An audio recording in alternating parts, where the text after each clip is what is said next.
नमस्कार, जय माता दी। मेरे प्यारे मित्रों, आज फिर मैं आप सभी के समक्ष आज फिर एक टॉपिक एक वीडियो को लेकर हाजिर हुआ हूं। आप सभी जानते हैं मैं कोई ना कोई टॉपिक लेकर आपके सामने हाजिर होता हूं।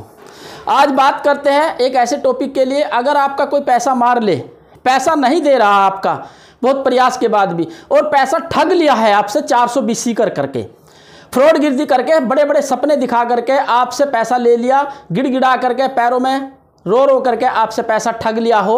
अगर है इस तरह की कोई भी परेशानी, तो मैं आपको कुछ बताने जा रहा हूं, ऐसे लोगों को क्या मिलता है और क्या लाभ प्राप्त होगा। अब मैं बात करता हूं कि अगर इस तरह से आप किसी पैसे की ठगी में फंस गए हो, तो उसके लिए उनके लिए बता देता हूं जो पैसे ठगते हैं। कुछ समय के लिए तो बड़े खुश होते हैं कि हमने पैसा ठग लिया है, लेकिन उनको ये नहीं पता, शास्त्र कहता है कि वो अगले जन्म में उसका कर्ज चुकाने के लिए कुत्ता बनकर उसके घर में पहरेदारी करेगा और लात खाएगा, ठोकरे खाएगा, जूते खाएगा, जूते की नोक पर रहेगा और गली का कुत्ता होकर के पैदा होगा।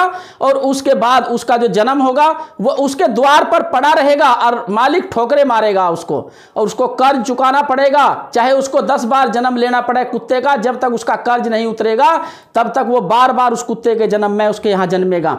और अगर कोई 420 बहुत बड़ी करता है, दिखावा करता है, ड्रामा करता है, तो वो किसी मेहतर के घर, किसी भंगी के घर में जा करके सुअर के यहाँ जन्म लेगा और सुअर के यहाँ जन्म लेकर के टट्टी खाएगा, गू खाएगा और गू मूत पिशाब में लेटेगा और वो हमेशा के लिए नरक भोगेगा।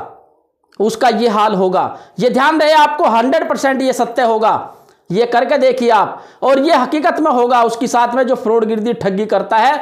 तो इसलिए आप घबराने की आवश्यकता नहीं। अगर आपका किसी ने पैसा मार लिया, भगवान पे छोड़िए, भगवान श्री कृष्ण जी पे छोड़िए, राधे कृष्णा पे छोड़िए, आप भगवान देवादिदेव महादेव पे छोड़िए, भगवान शंकर जी पे छोड़ दीजिए। सजा का जरूर फल मिलेगा उनको, इस बुरी सजा का जरूर फल मिलेगा इनको, क्योंकि उन्होंने बुरा किया है और बुरे के साथ बुरा होगा जरूर। मानता हूं कि कुछ समय उस पैसे को इस्तेमाल करके बड़े खुश होंगे, लेकिन उसके बाद जो उनका जन्म होगा, और साथ में एक और बात बता दूं, वो खुद भी भोगेंगे, उनकी औलाद भी भोगेगी, उनकी औलाद की औलाद भी भोगेगी। ये ध्यान रहे, क्योंकि एक बार अगर कोई किसी का पैसा ठगी से, फ्रॉड गिरदी से ठग लेता है तो उनकी 3 पीढ़ियां भोगती है। ये शास्त्र में लिखा है।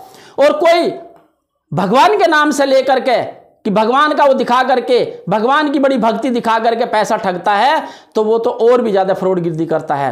तो इसलिए ध्यान रहे, आपको घबराने की आवश्यकता नहीं है। भगवान अपने आप उनको फल देंगे, उनको नरक की जिंदगी जीनी पड़ेगी, उसके लिए आप टेंशन मत लो। जो आपने आपसे कर्जा लेकर चला गया, समझ लीजिए पिछले कर्मों का कोई कर्जा होगा, वो उतर गया आपका, लेकिन वो भोगेगा जरूर अगली बार भी।